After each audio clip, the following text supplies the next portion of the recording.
Good morning from কাজা। এখন বাজে সকাল 6টা। আমরা সমস্ত গাড়ি প্যাক করে নিয়েছি, গাড়িতে তেলও ভরা হয়ে আছে। তো আমরা এখন বেরাবো চন্দ্রতাল লেকের দিকে। বাইরে টেম্পারেচার 4 ডিগ্রি মতো, বাইরেটা দেখাচ্ছি আমি। বাজে সকাল 6:13। এখন দেখি আমরা কতক্ষণ কীভাবে পৌঁছাতে পারি, রাস্তা কীরকম থাকে সেটাও দেখানো যাবে।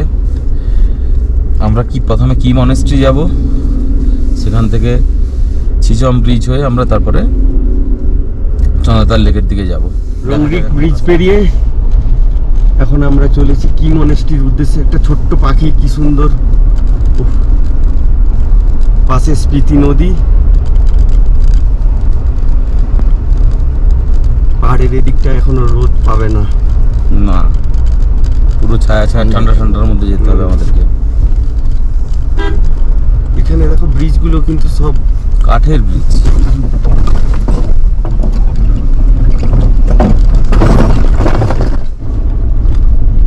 কি মনেস্ট্রি যাওয়ার মধ্যে রাস্তাটা মোটামুটি ঠিকঠাক, গাড্ডাগুড্ডি একটু আছে। এখানে একটা খুবই অফরোড, মাটি নেই, শুধু মাটির উপর দিয়ে যাচ্ছি। পুরো শটার নিচে নেমে যেতে হচ্ছে একদম রিভার বেডের দিকে।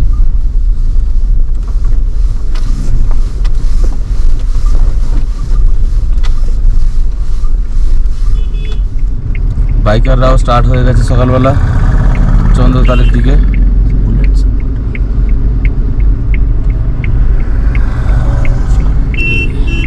আছে আরো পেছনে 3টে। এদের কোনো গ্রুপ করাচ্ছে, কোনো লাগেজ নেই, পিছনে এদের গাড়িও আসবে। আরো একটা আসছে। এই আমাদের সামনে যেটা দেখা যাচ্ছে এটা হচ্ছে কি ভিলেজ। এখানে একটা মনেস্ট্রি আছে, কি মনেস্ট্রি, এটাই এখানে দেখার বিষয়। সেটা কত দূরে আবার এখান থেকে যেতে হবে সেটা জানি না, আমরা ওখানে পৌঁছালেই বুঝতে পারবো।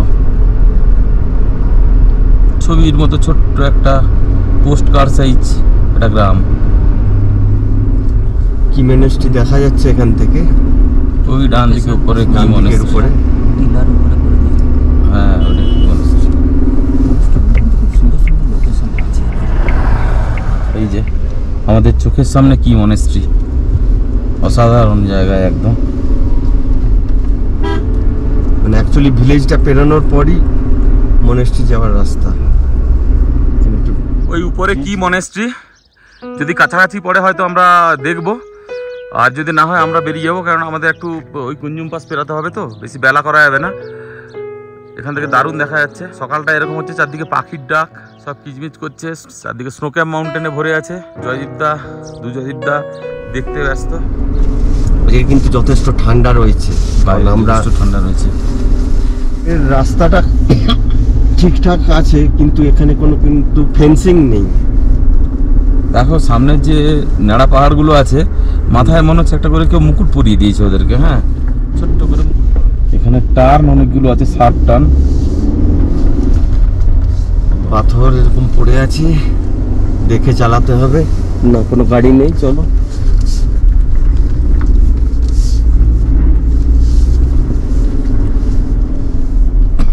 রাস্তার কন্ডিশন পুরো অফরোড, রাস্তা পুরো অফরোড, কিন্তু কিভাবে ঢোকার 3 কিলোমিটার আগে থেকে এটা পুরো একদম অফরোড, এবড়ো খেবড়ো, নিচে নিচেই যেতে হবে।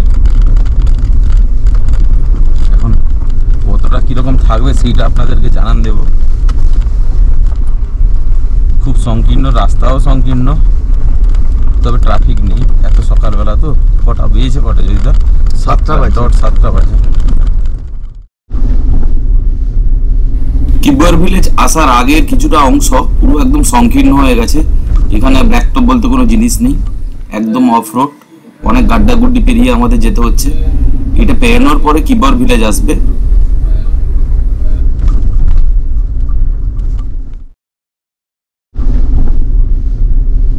ওই দূরে কিব্বর ভিলেজ দেখা যাচ্ছে।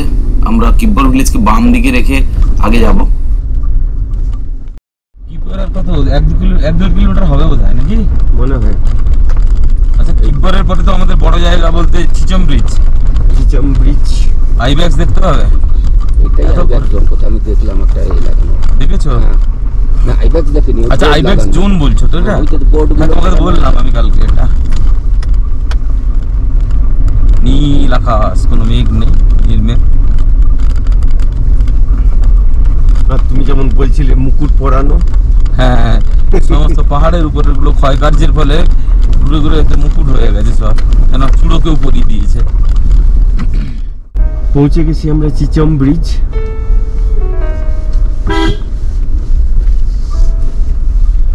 এটা হয়েছে চিচম ব্রিজ। কত হাজার ফিট অল্টিটিউডে বলতো? 14,000 ফিট না কত, যত শুনেছিলাম আমি, আমার আইডিয়া নেই ঠিক। প্রায় 14,000 ফিট উচ্চতায় এই ব্রিজটি ছিচম আর কিবর এই দুটো ভিলেজকে কানেক্ট করছে। এখানে যে গভীরতা, ব্রিজ থেকে নিচে গভীরতা প্রায় 1000 ফিট মতো। একটা এখন বড় টুরিস্ট প্লেস হয়ে গেছে, দারুণ জায়গা। এই সাসপেনশন ব্রিজটি এশিয়ার মধ্যে হাইয়েস্ট, সবথেকে উচ্চতম জায়গায় অবস্থিত। চিচম ব্রিজে চলে এসেছি। এটা প্রায় 14,000 ফিট উঁচুতে। এখন এই ব্রিজের নিচটা দেখাচ্ছি, দেখো চিচম ব্রিজের উপর থেকে নিচটা আমি দেখাচ্ছি। এই যে এতটা নিচ দিয়ে বয়ে যাচ্ছে। বাজে 7:25, আমরা চিচম ব্রিজ পেরিয়ে এলাম, একটু দাঁড়িয়েছিলাম ওখানে। এখন সামনে কি বড় জায়গা আছে আমি জানি না, তবে রাস্তা মোটামুটি এবড়ো খেবড়োই। কোনটা কোন রাস্তা কিছু আর বোঝা যাচ্ছে না, রাস্তা এতই খারাপ, গ্রামের রাস্তাকেও মনে হচ্ছে ওটাই দিয়ে যেতে হবে। বাবা, ডান্স করতে করতে উপরে উঠছি আমরা।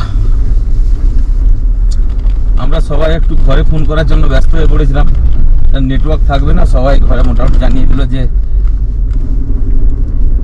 আর কিছুক্ষণ বাদ থেকে হয়তো মোবাইলে আর নেটওয়ার্ক থাকবে না আমাদের। যখন লোসার অবধি থাকবে বলে মনে হয়, লোসারের পরে নাও থাকতে পারে। যখন ওইদিকে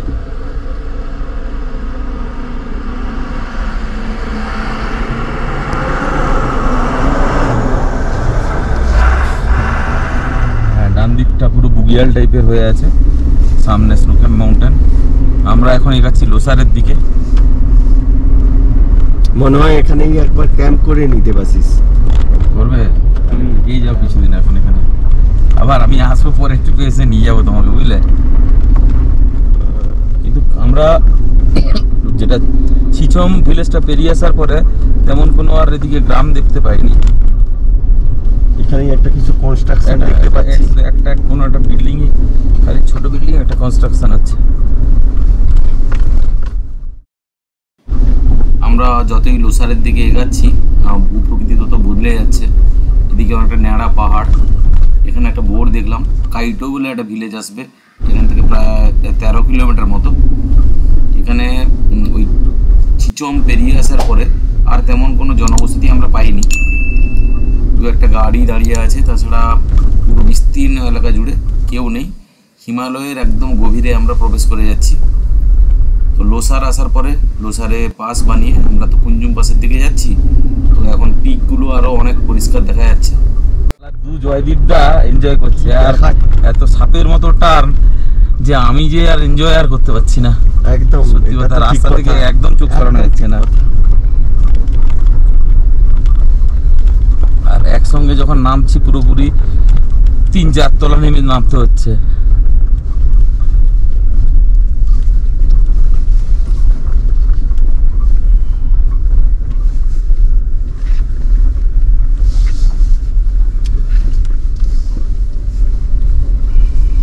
একদম সরু রাস্তা, বাম দিকটা দেখবে তো একটু।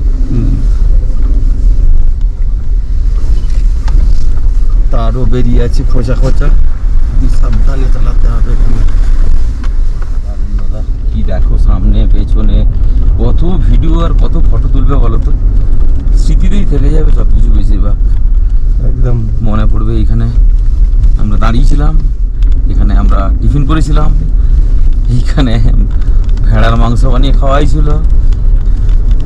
স্মৃতি। আর একটা কথা তুমি লক্ষ্য করেছো কি বলো তো, মানে আমরা তো স্পিতি ভ্যালি দিয়ে চলেছি, কিন্তু কাজা পেরোনোর পর রূপ পুরো আলাদা নিয়ে নিয়েছে। হ্যাঁ, এটা আবার অন্যরকম, একদম আলাদা। আমরা কাজার রাস্তায় মুনল্যান্ড দেখলাম। ওরে বাপ রে বাপ, কি অসাধারণ সৌন্দর্য রে ভাই। মনে হচ্ছে কেউ নদীর ওই পাড়টাকে সমানভাবে কেটেছে, কিন্তু এটা কেটেছে প্রকৃতি। অনেকক্ষণ পর একটু ব্ল্যাক টপও পেয়েছি, নতুন ভাবে বানানো, কিন্তু রাস্তাটা আরো ছোট হয়ে গেছে, আরো ছোট হয়ে গেছে।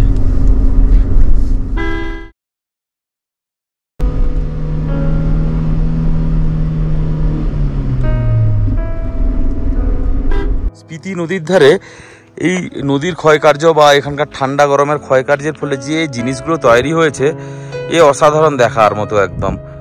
দেখুন এই পাথরগুলোতে বালির মতো ঝরে ঝরে ঝরে ঝরে, আরও কাছ থেকে দেখাচ্ছি কেমন তৈরি হয়েছে। আর ঠিক উল্টো দিকে আবার যেখানে জয়দীপদা দাঁড়িয়ে আছে, ছায়া পড়েছে, এই জায়গাটা দেখুন, এই জায়গাটা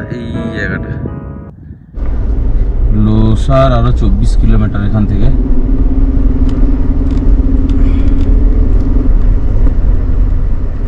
অসাধারণ ল্যান্ডস্কেপ। এই বাম দিকেরটা দেখুন কেমন কেটে গিয়ে ঝরে গেছে সবকিছু, দিয়ে ওই উই পোকা ঢিপির মতো বা কোনো একটা গাছ যেন লাগানো আছে। পাথরগুলো পুষ্পস্তবকের মতো সাজানো আছে, চেরি মোরামের সেই এর মতন মোরাম পাথরগুলো। রাস্তা প্রচুর সংকীর্ণ, এই সামনে আসছে দেখুন কেমন ভাবে তৈরি হয়ে আছে, দাঁড়িয়ে আছে। বাহ, পুরো ছুঁচালো একদম, তার মাঝখান দিয়ে রাস্তা।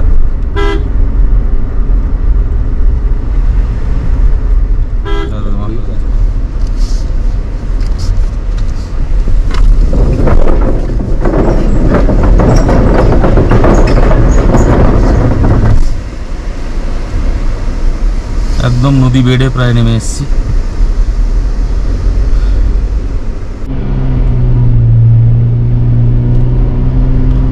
ঝুড়ো পাথর ঝরে পড়ে আছে, রাস্তাটা পুরো সংকীর্ণ একদম।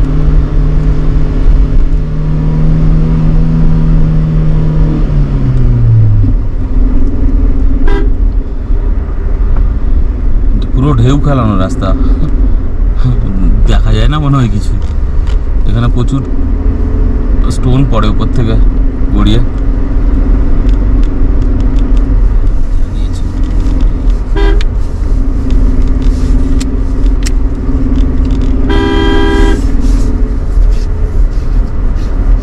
চেতাবনী একটা লেখা আছে already.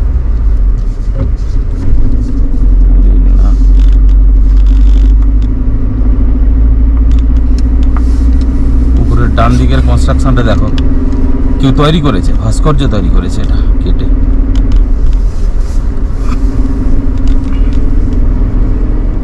Blue sheep, Himalayan ibex, কায়োটো আর 2 কিলোমিটার। তো এখানে একটা ওয়াইল্ড লাইফ স্যাংচুয়ারির বোর্ড ছিল।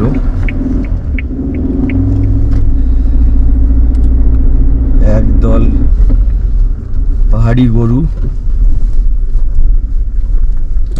পাহাড়ি গরু, সামনে।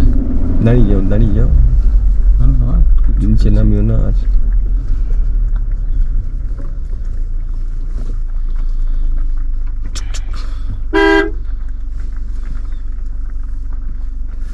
আমাদের দাঁড়িয়ে পড়তে হলো।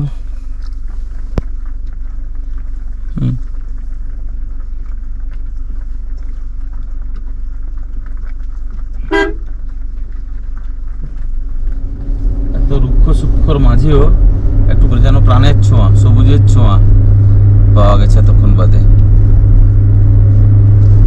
ওই তুমি কি একটা কাইটো না কি একটা গ্রাম বলছিলে না? হ্যাঁ, এটা সেটাই।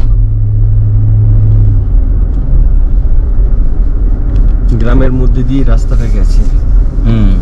অনেকক্ষণ বাদে আমরা একটা ছোট্ট ভিলেজ পেয়েছি, কাইটো। সামনে পাহাড়ের কোলে গ্রাম, দেখো কিরকম বরফ জমে আছে, বিশাল পাহাড়।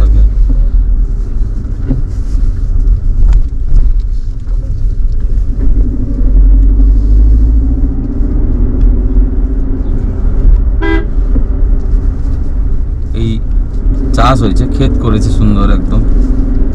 কিন্তু সেভাবে জল নেই, মোটর লাগিয়েছে। মটরশুঁটি এই সময় তো এরা লাগায়, আগেরবারেও দেখেছিলাম আমি চলে এসে। আমরা ডেজার্টে চলে এসেছি, ডেজার্ট।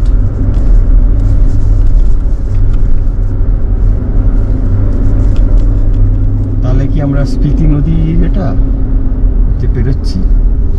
গুগলে কি দেখাচ্ছে? হ্যাঁ, তো স্পিতি নদী ছোট হয়ে গেছে কথা দেখো, এখানে এসে স্পিতি নদী পেরাচ্ছি, তাহলে তার সেদিকে কি ভয়ঙ্কর রূপ, এখানে ছোট্ট হয়ে গেছে। সামনে একটা ছোট্ট পাহাড়ি জনপদ আসছে, এখানেও সবুজের ছোঁয়া রয়েছে, রুক্ষ সূক্ষ্ম পাহাড়ের মাঝে। বাম দিকে স্নো ক্যাম্প মাউন্টেন। এই জায়গাটার নাম হানসা। এটা লোসারের অনেকটা কাছেই চলে এসেছি আমরা।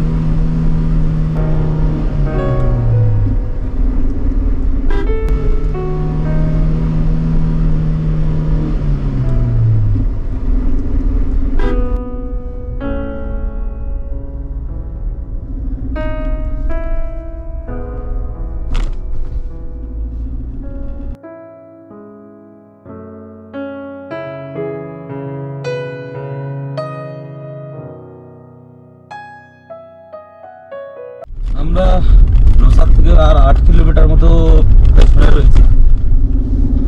দেখা যাক, আমরা লোসার পৌঁছাই, ওখানে এন্ট্রি করে আমাদের একটু ব্রেকফাস্ট করতে হবে সকালের। সঙ্গেই আছে ব্রেকফাস্ট, লাঞ্চও সঙ্গে নিয়ে আসা হয়েছে, যাতে সময় নষ্টটা না হয়। এর প্রসঙ্গে জানিয়ে রাখি, লোসারে কিন্তু আপনারা চন্দ্রতালের দিকে যেতে হলে 2টোর আগেই আপনাদেরকে পাস করতে হবে, 2টোর পরে আর যেতে দেওয়া হয় না। দেখে নেবে, কাজ চলছে এখানে। পৌঁছে গেছি লোসারের কাছাকাছি। আমরা লোসারের কাছাকাছি পৌঁছে গেছি। বাঁ দিকে আমরা চলে যাব এখান থেকে পেরিয়ে স্পিতি নদী। কিন্তু লোসার জায়গাটা চারদিকে স্নো ক্যাম্প মাউন্টেন দিয়ে ঘেরা জায়গার মধ্যে এই অবস্থিত আর কি, চারিপাশেই একদম। এখানে লোসার আসার আগের রাস্তার কাজ চলছে, চড়া হওয়ার কাজ চলছে, সেই জন্য ব্ল্যাকটপ নেই, এমনি ঠিক আছে, চালানো কোনো অসুবিধা হবে না। যথেষ্ট চওড়া রাস্তা বানানো হচ্ছে এখানে। এবারে আমরা স্পিতি যে রিভারটা আসছে, যেখানে আমরা যাচ্ছি চন্দ্রতাল লেক থেকে আসছে, সেটাকে পেরাচ্ছি। কিন্তু এখানে কত ছোট হয়ে গেছে দেখো, স্পিতিটা কত ছোট হয়ে গেছে। কিন্তু জলের স্পিড প্রবল।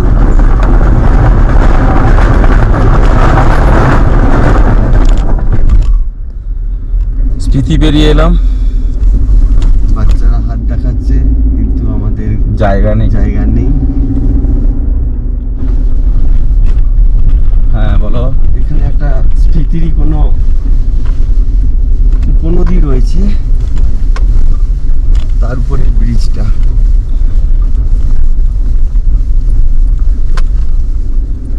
আবার ব্রিজে পেরিয়ে এবারে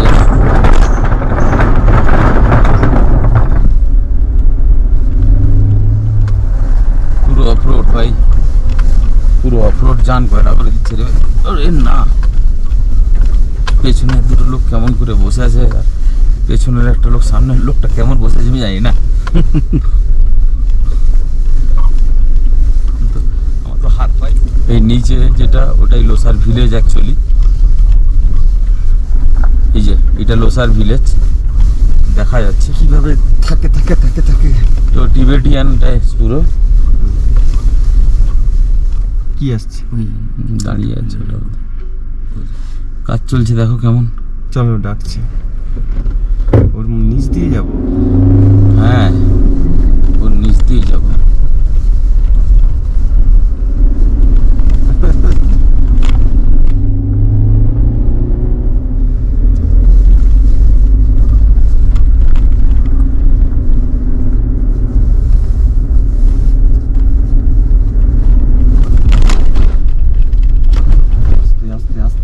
জানি আমি দেবো। লোকটা আছে।